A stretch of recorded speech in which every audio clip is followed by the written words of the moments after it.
Jerome Powell, the chairman of the Federal Reserve, just said on a New York Times interview that the U.S. economy is growing unsustainably.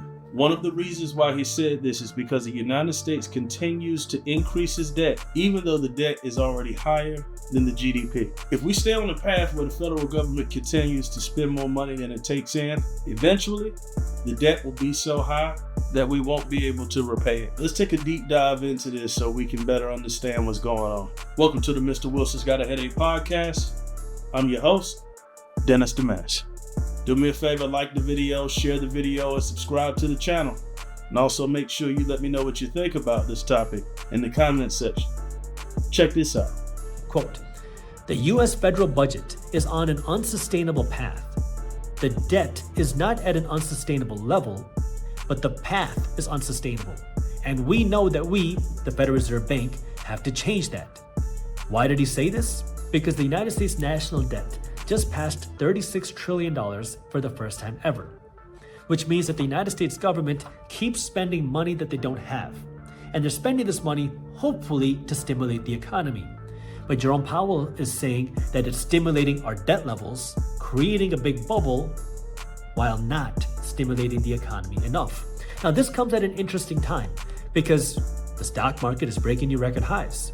The S&P 500 just broke at another record high, and we just got a brand new job market report which said that the job market is still essentially as strong as ever.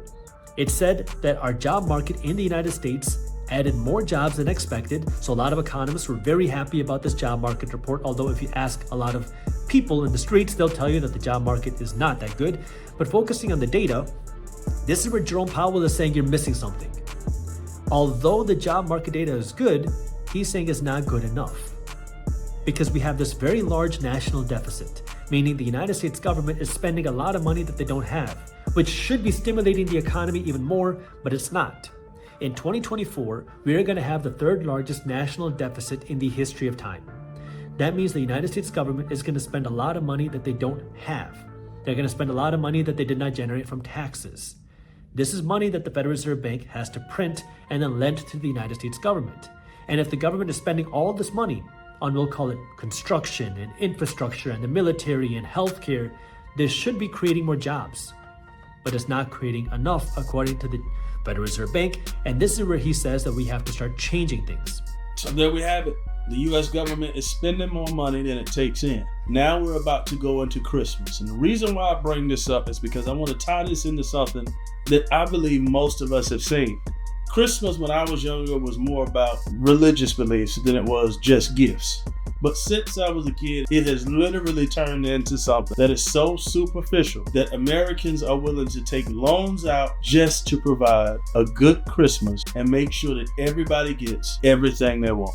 And you might be sitting there saying, well, that's cool with me. Why wouldn't you do that for Christmas? Well, why does it make sense to take loans out that are so large that you'll be paying them up until November next year? And as soon as you get them paid off, you do it all over again. But the truth is, most people don't get them paid off. And that's where the problem comes in. It's not the people who can afford it, it's the people who can't afford it. In this scenario, the United States is the person who can't afford it, but continues to do it anyway. Let's take the word of the richest man on earth, and also one of the smartest men on earth.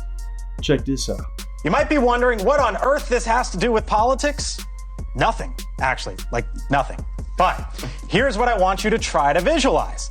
ASU Stadium, you see it there, holds 55,000 people and was sold out on Saturday for the big game. You can see how big the crowd there really is. Now, I want to show you something else. The U.S. national debt just hit $36 trillion. Now, on this pace, we could hit $55 trillion, our national debt, in about a decade from now. All right, so back to that image. 55,000 fans in Tempe, Arizona this weekend. Now think about it this way. If every individual on that screen there amounted to $1 billion in debt, that's $55 trillion. So for every billion that Washington talks about cutting, and that's a lot of money, think about it this way. It would still only amount to one person in that stadium. As a new administration comes in, there are real questions about who, if anyone, can do just that. Elon Musk posting on his platform this weekend, quote, "America is headed for bankruptcy super fast." Full panel. here with me now. The point of that, Emily, is we talk about, oh, maybe we're going to cut $1 billion here. Maybe we're going to cut $10 billion there. Okay, in a decade, we're going to have a $55 trillion national debt, and it hit $36 trillion over the weekend. Yeah, absolutely. There's a lot of talk and excitement, honestly, from Republicans about this Department of Government Efficiency. Right. There's going to be a new subcommittee. There's a DOGE caucus. But when it gets right down to it, how do you cut government spending? That means Congress has to get together, actually cut spending. And they don't have a very good track record of doing that. And so even if they do cut spending on what they authorize every year and appropriate every year, that's still only a part of the federal budget. You're not even talking about Social Security, Medicare, entitlements. That's the stuff you got to... It's very difficult. Right. As of today, the United States debt is on a trajectory to hit $55 trillion. Simultaneously, we have a low birth rate, and we're not replacing ourselves properly. As I said on some of my other videos that you can go check out, job seekers are saying that it's taking them 60 to 90 days to find a new job. I don't know how any person could be living in their own reality, knowing that life is tougher, knowing that things are harder, and then hear someone stand across from you and tell you, no, everything's fine, it's doing great. Don't you feel it, right? Right? And that's usually one of their tactics. They like to answer questions for you. But most of you will feel the pressure of the weight of the people in the room, and you'll just go along to get along and fool yourself into believing it. Everything's okay. But there's a factor that most of us don't think about. Did you know that your credit card debt is a part of the national debt? And currently Americans are running up their credit card bills. There's something else that can be a part of the national debt, but also a part of the GDP that we need to talk about. Check this out. The stock market is breaking new record highs. I mean, the stock market is up more than 30% year to date. So the stock market is booming, housing prices are booming, the economy is booming, the job market is still very good according to the data. I mean, 4.2% unemployment historically is some of the lowest unemployment that we have seen over the last 5 decades. So if the economy is so strong like the data says, why is the government stimulating the economy so much? And this is the problem, because our economy, which is measured through GDP, is a measure of all spending that happens in the economy. Now, there's 3 types of things that influence the GDP. Number 1, this is the spending you do out of your money, so the money that's in your bank account. Number 2 is the spending that happens off of credit. And number 3 is the government.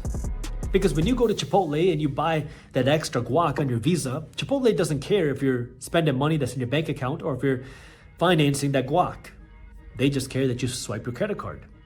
Both of those things, your money and your credit, influence the economy, which influences the GDP. But the largest spender in our economy is, of course, the government, which is also a part of the GDP. Many people don't know that, but government spending is a part of our GDP and is included in the measures of our economic growth. So when we take a look at our economic growth, and the data says that our economy is still growing very fast. That's what the data says. Well, the largest spender in our economy is the government. And the government is not spending this money through the tax dollars that they have collected. They're spending this money through the national deficit, through the deficit spending, meaning through the money printing that the Federal Reserve Bank is doing. So the government is spending all this money that they don't have, which is contributing to this growing economy. But this money spending is coming from the Federal Reserve Bank creating this money out of thin air through the money printing. And this is where what Jerome Powell is saying is the problem here isn't that we have a lot of debt. It isn't that we don't have a balanced budget. It isn't that we should pay off this debt. It's that we're printing all this money, spending all this money during a time that the economy is booming. But the economy should actually be booming more than what it is now because of all the spending that we're seeing happen.